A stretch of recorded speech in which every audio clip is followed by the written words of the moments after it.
오늘 제목이 불순종의 시작입니다. 계속해서 순종에 관한 말씀들을 묵상해 보는데 많은 사람들이 순종하지 않는 것을 그렇게 힘들어하지 않는 것 같습니다. 성경은 뭐라고 말씀하시는가 하면 순종하지 않는 것은 죄라고 말씀합니다. 불순종은 죄입니다. 우리에게 많은 문제점들이 있습니다. 재정적인 문제든지 관계 문제든지 자녀 문제든지 건강 문제든지 여러분이 가지고 있는 가장 큰 문제가 지금 뭐라고 생각을 하십니까? 여러분 자신입니다. 믿을 수도 없고 거짓되고 또 마음에 하나님을 두기 싫어하는 죄의 근본적인 문제를 가지고 있습니다. 우리는 이제 죄라고 하면 먼저 어떤 걸 떠오르십니까? 잘못된 행동 그런 것을 생각할 수 있는데 그런 것은 죄가 아니고 죄의 결과입니다. 죄는 어떤 것인가 하면 그 본질은 하나님께 순종하지 않는 것, 그것이 죄의 본질입니다. 오늘 본문은 이제 사울이 하나님의 명령을 어기고 불순종하는 내용인데 우리도 그렇지 않은가 하는 생각을 가지고 함께 살펴봤으면 좋겠습니다. 그 배경이 블레셋과의 전투입니다.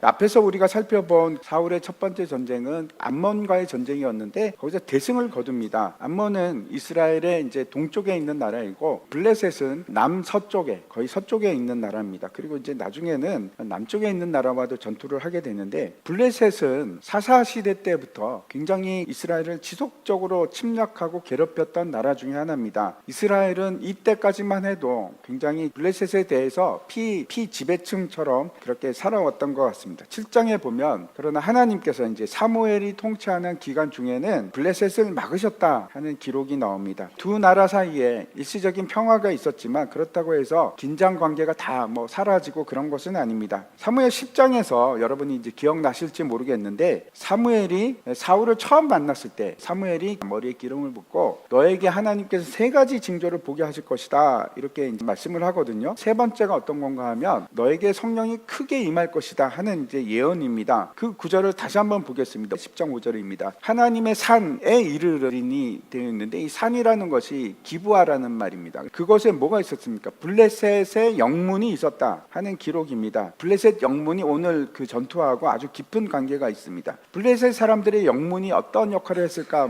정확하게는 알지 못하지만 전초 기지가 아니었을까 이렇게 생각을 합니다. 분명히 기브아는 이스라엘 땅 깊숙이 있는 곳입니다. 근데 거기까지 블레셋이 이제 손이 미치고 있는 겁니다. 군대가 주둔하고 있고 그게 이제 과거의 일이든지 아니면 그 당시까지 계속 있었던지 아무튼 블레셋 군대가 거주하던 영문이 거기 있었다는 겁니다. 다시 본문으로 돌아와서 13장입니다. 1절과 2절을 보시면 사울이 왕이 된 지 1년이라 만 1년이 됐고 통치로는 이제 2년째 들어가는 겁니다. 그때 중요한 것은 왕이 초기 때 아닙니까? 왕이 된 지 얼마 안 됐을 때인데 뭘 했는가 하면 군대를 둡니다. 이스라엘 사람 3,000명을 두었다는 것은 최초로 정규군, 상비군을 둔 겁니다. 지금 기준으로 생각하면 이상하죠. 아니 나라가 있었는데 그럼 지금까지 군대가 없었는가?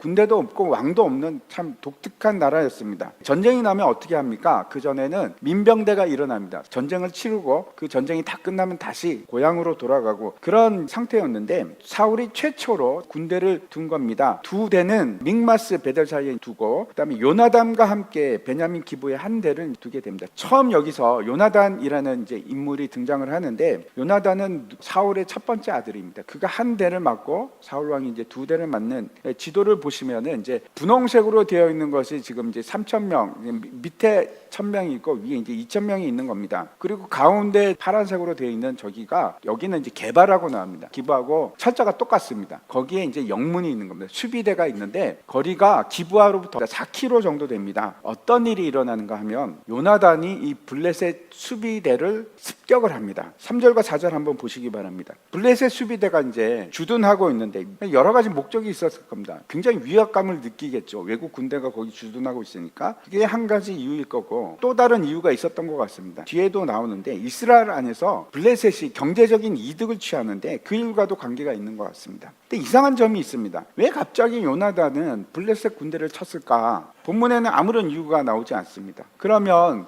요나단은 그 아버지 사울에게서 허락을 맡은 것인가? 그런 것 같지도 않습니다. 요나단이 독단적으로 습격을 한 것이 아닐까 이렇게 생각합니다. 아무튼 눈의 가시 같은 블레셋의 수비대를 요나단이 쳐서 없애버립니다. 당연히 그 소식이 블레셋에 들어가지 않겠습니까? 블레셋에서 난리가 났겠죠. 사울 왕도 당혹스럽기는 마찬가지입니다. 그래서 어떻게 하는가 하면 징집 나팔을 붑니다. 사람들을 소집하는데 내가 여기서는 이제 바뀌죠. 분명히 요나단이 했는데 사울이 자기가 한 것처럼 얘기를 합니다. 블레셋 수비대를 쳤고 이제 블레셋이 쳐들어올 것이다. 군대가 필요하다. 길갈로 모여라. 소집령을 내린 겁니다. 지난번 암몬 전쟁에서는 33만 명이 모였습니다. 근데 지금은 어느 정도 모였는지 언급이 없습니다. 그리고 나서 이제 블레셋이 대군을 일으킵니다. 5절을 보시기 바랍니다. 다시 한번 지도를 보시면은 소집령을 받고 이스라엘 사람들이 이제 길갈에 모여 있습니다. 그리고 블레셋은 믹마스, 지금 파란색으로 되어 있는 저게 모여 있는데 어느 정도로 어마어마한 군대인가 하면은 병거가 3만이랍니다. 이 병거는 지금으로 치면 거의 전차 수준입니다. 그리고 이제 마병이 6천, 보병은 모래알같이 많아서 수없이 많다, 이렇게 이제 기록을 하고 있습니다. 이스라엘이 난리가 납니다. 절박하죠. 원하지 않는 전쟁이 일어났고 블레셋이 쳐들어왔는데 뭐 대군이 오니까 도망을 갑니다. 7절 한번 보시기 바랍니다. 군대가 흩어지기 시작했습니다. 난리가 났죠. 도망을 가고 남은 사람들은 모두가 이제 벌벌벌 떨고 있는 겁니다. 여기까지는 우리가 잘 이해가 됩니다. 아, 이런 상황이구나. 근데 그 다음부터 내용이 이상합니다. 이해하기 힘든 일들이 일어나기 시작합니다. 8절과 9절을 보시기 바랍니다. 갑자기 사울이 제사를 드리려고 합니다.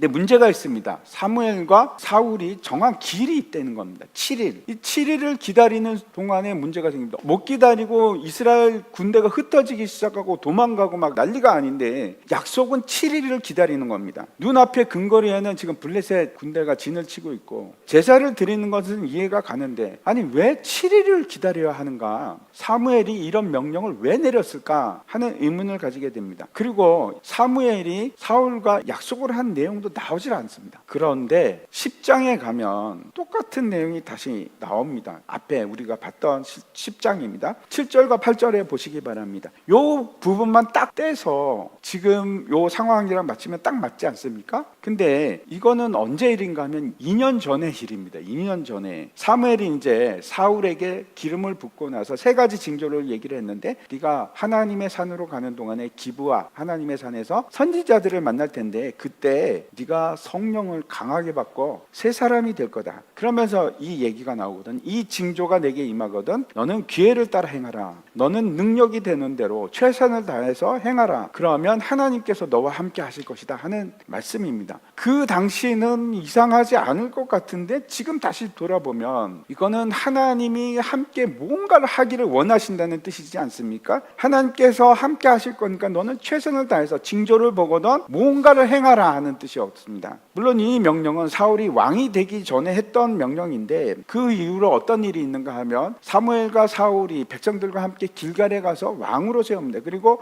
화목제를 드렸습니다. 그 얘기는 나옵니다. 그럼 그 얘기인가? 7일을 기다려서 그렇게 한 건가? 제가 무슨 말씀을 드리는지 이해해 보시기 바랍니다. 분명히 오늘 본문에서는 사울이 사무엘을 7일간 기다렸습니다. 그리고 나서 7일 후에 사무엘이 와서 번제도 드리고 화목제도 드리고 나서 전쟁을 해야 되는데 그걸 참지 못하고 사울이 지금 먼저 번제를 드린 겁니다. 그때 사무엘이 도착한 겁니다. 근데 이 약속이 다른 곳에는 나오지 않고 여기만 나오거든요. 두 가지 가능성이 있습니다. 10장에 나오는 이 7일간 기다리라 하는 명령은 2년 전의 명령인데 그건 다 끝났고 그 가운데 사무엘이 다시 한번 똑같은 명령을 했겠지. 대부분은 이제 이렇게 생각을 합니다. 근데 이상한 점은 그 명령이 나오질 않아서 뭔가가 어색합니다. 그리고 앞에서 길갈에서 제사를 드리는 것은 나오는데 7일을 기다렸다는 얘기도 없고 그때는 번제와 화목제를 드린 것이 아니고 화목제만 드렸습니다. 그러면 사무엘이 이 2년 전에 했던 이 얘기가 예언이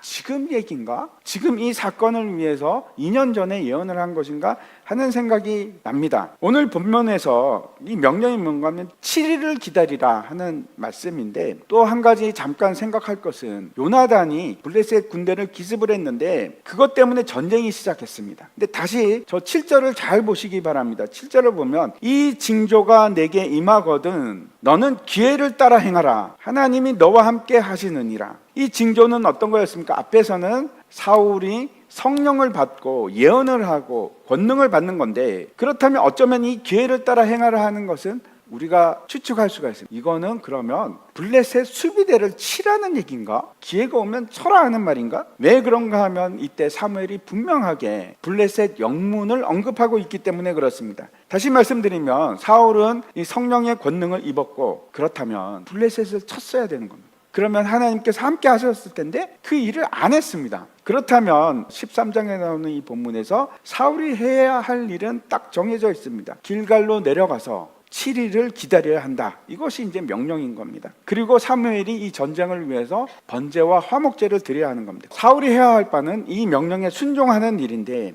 이거는 7일은 인내의 시간이고 연단의 시간일 수밖에 없어요. 지금 막 사람들이 도망가는데 두려움 속에서 쌓여서 보내는 시간인데, 그럼에도 불구하고 이 시간이 왜 필요한가? 믿음의 성장을 위한 시간입니다. 완전히 하나님을 신뢰하고 하나님께 부르짖고 매달릴 수밖에 없는 시간이 이 7일간의 시간인 겁니다. 가만히 있는 것이 아니고 지금 다 도망가고 나는 아무런 힘이 없습니다. 나는 하나님을 의지합니다. 도와주십시오라고 하는 7일 완전한 하나님의 기다림 시간입니다. 다시 오늘 본문으로 돌아가서 9절과 10절 보시기 바랍니다. 사울이 7일을 안 기다린 게 아닙니다. 7일을 간신히 기다렸습니다. 근데 마지막 순간에 더 이상 참지 못하고 7일이 됐는데 안 오나 봐. 그리고 사무엘 없이 자신이 번제를 드리는 겁니다. 율법에 의하면 성막이 생긴 이후에는 번제는 누가 드리게 되어 있습니까? 제사장이 드려야 되는 겁니다. 왕이 드리는 것이 아닙니다. 문제는 번제를 드리자마자 그때 누가 옵니까? 사무엘이 딱 도착을 하고 그 현장을 보게 됩니다. 어쩌면 이 모든 것은 사울의 순종을 보기 위한 테스트가 아니었을까, 그런 생각을 합니다. 11절과 12절 말씀 보시기 바랍니다. 안타깝게도 사울이 지금 하는 것은 변명을 하고 있습니다.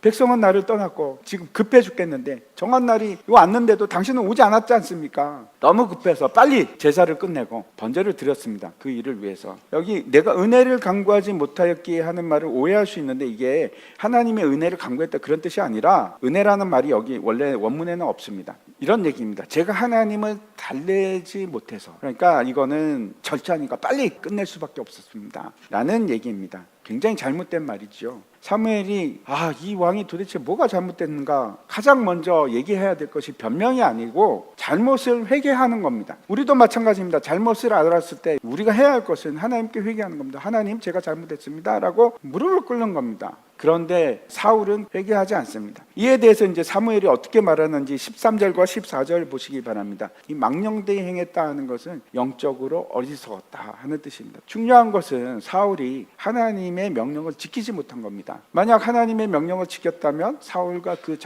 자손의 자손 계속해서 왕이 됐을 텐데, 이젠 늦었습니다. 당신의 나라는 오래가지 못할 겁니다. 하나님께서 그 마음에 맞는 자를 지도자로, 왕으로, 그의 종으로 세울 것입니다 하는 얘기입니다. 이 말을 하고 나서 사무엘은 아주 냉정하게 뒤도 돌아보지 않고 그냥 가버립니다. 마지막으로 오늘 주제 불순종으로 돌아가서 사울은 왜 불순종하게 되었는가? 인류 최초의 불순종은 우리가 잘 압니다. 에덴 동산에서 아담과 하와가 하나님의 명령을 어기고 선악과를 먹는 것이 최초의 불순종이고, 그것을 죄라고 합니다. 불순종은 여러분 죄입니다. 불순종이 어떤 방향성을 가지는지, 성향을 가지는지 제가 4가지를 말씀드리려고 합니다. 첫 번째, 불순종은 반드시 하나님과 반대되는 방향을 가리킵니다. 하나님은 어떠십니까? 거룩하시고 선하신 분이십니다. 근데 그렇지 않은 방향을 가리킵니다. 그게 불순종입니다. 불순종은 반드시 악을 향하게 됩니다. 하나님이 창조하신 모든 것이 선하지 않습니까? 순종은 그것들을 더 아름답고 선하게 만들어가는 거. 근데 불순종은 그걸 잘못 사용하는 겁니다. 오용하는 거. 우리가 돈에 대해서 잘못 사용할 수 있습니다. 그러면 불순종입니다. 우리가 성에 대해서 잘못할 수 있습니다. 그럼 그건 불순종이 되는 겁니다. 그게 죄입니다. 두 번째, 순종은 어떤 것인가 하면 사랑하는 일이고, 그러면 불순종은 어떤 일일까요? 사랑하지 않는 겁니다. 미워하고 시기하고 질투하는 일. 하나님께서 우리에게 명하신 것이 순종하기를 원하는 것은 정말 간단합니다. 2가지죠. 하나는 하나님을 사랑하는, 목숨과 마음과 뜻과 힘을 다해서 내 하나님을 사랑하라. 이것이 첫 번째고, 두 번째는 내 이웃을 내 몸과 같이 사랑하라. 되게 간단하죠. 사랑입니다. 순종은 그래서 사랑입니다. 불순종은 미워하고 사랑하지 않는 것. 성경은 뭐라고까지 말씀하고 있는가 하면 원수도 사랑하랍니다. 원수도 사랑. 그게 순종입니다. 혹시 누구 미워하십니까? 그러시면 안 됩니다. 불순종이고 그건 죄입니다. 괜찮은 게 아닙니다. 성경은 말세로 갈수록 우리 안에 사랑이 식어져 갈 거라고 그렇게 말씀을 합니다. 그걸 경고하고 있습니다. 점점점 불순종이 늘어가는 겁니다. 세 번째, 불순종은 어떤 것인가 하면 이기심입니다. 죄는 언제나 이기적입니다. 나를 위해서 죄를 범합니다. 간접적인 나를 위해서도 되겠죠. 근데 항상 그렇습니다. 죄는 나를 위한 겁니다. 반대로 순종은 언제나 이타적입니다. 순종은 반드시 이타적인 행동을 우리에게 요구합니다. 사도 바울이 마지막 때 일어날 일에 대해서 말씀을 하고 있는데 디모데후서 3장에 보면 마지막 때가 되면 될수록 사람들이 자기 자신만을 사랑하는 겁니다. 이기적입니다. 그게 불순종이고, 자기를 사랑하게 되면 당연히 자기 중심적이 됩니다. 그리고 교만해지죠. 다른 사람들은 안중에도 없습니다. 그런 현상이 일어나는 겁니다. 이거는 언제나 불순종으로 가게 됩니다. 마지막 네 번째, 불순종은 불신입니다. 의심하고 믿지 못하고. 반대로 순종은 어떤 것인가 하면 항상 믿음으로 갑니다. 아브라함이 하나님 말씀을 믿음으로 받아들일 때 하나님께서 아브라함에게 뭐라고 말씀하시는 거면 의롭다라고 합니다. 의롭다. 그걸 순종입니다. 하나님께서 그 믿음을 고백하는 자들에게 복을 주시는 겁니다. 사울이 순종하지 못했던 이유를 다시 한번 생각해 보시기 바랍니다. 그게 원했던 것이 뭔가. 지금 여기부터 시작해서 15장까지 그리고 그 뒤에까지 계속해서 불순종이 나타나기 시작합니다. 오늘 본문에서도 보면 그가 원했던 것은 사람들로부터 인정받는 겁니다. 왕이 되고 싶었던 겁니다. 높임을 받기를 원했습니다. 또 다시 암몬 전투와 같은 그런 영웅적인 전투에서 승리하기 원했기 때문에 그것이 이제 군대를 모은 일이고, 그리고 번제를 드릴 때 드러나는 것이 뭐냐면 나라는 단어가 계속해서 반복돼서 나타납니다. 하나님을 사랑하고 사람들을 사랑해서 했던 것이 아니고 자신을 위한 일이었던 겁니다. 그걸 뭐라고 합니까? 그게 이제 불순종의 시작입니다. 세상 그렇게 얘기를 하죠. 너는 너를 위해서 살아야지. 아니요, 그렇지 않습니다. 우리는 나를 위해서 사는 사람이 아니고 하나님을 위해서, 하나님 나라를 위해서, 그 백성들을 위해서 창조가 그렇게 되어 있습니다. 나를 위한 존재가 아닙니다. 가장 뚜렷하게 그가 불순종했던 이유는 두려움입니다. 두려움으로 하나님을 믿지를 못합니다. 신뢰하지를 못합니다. 불순종은 언제나 우리에게 불신으로부터 시작을 합니다. 하나님의 말씀보다는 내 생각, 내 의견이 맞는 것 같아. 그게 불순종의 시작입니다. 그래서 이 네 가지를 기억하십시오. 우리 삶 속에서 이게 지속되는 한 우리 속에서 불순종이 사라지지 않습니다. 내가 세상을 향해서 바라보고 있으면, 내가 사랑하지 못하는 마음이 있으면, 하나님을 신뢰하지 못하면, 하나님 나라와 그 백성을 생각하지 못하면, 이타적이 되지 못하면 우리 안에 있는 그 죄의 본성들이 계속해서 불순종을 만들어내는 거예요. 마지막으로 다시 이제 14절 말씀 우리 함께 읽고 마치려고 합니다. 여호와께서 그의 마음에 맞는 사람을 구하여 여호와께서 그를 그의 백성의 지도자로 삼으셨느니라 하고, 사울은 하나님의 뜻이 아니고 자기의 뜻을 따라갔습니다. 하나님께서 찾으시는 사람은 그의 마음에 맞는 사람, 순종하는 사람입니다. 저와 여러분은 다 그런 순종하는 사람이 되었으면 좋겠습니다.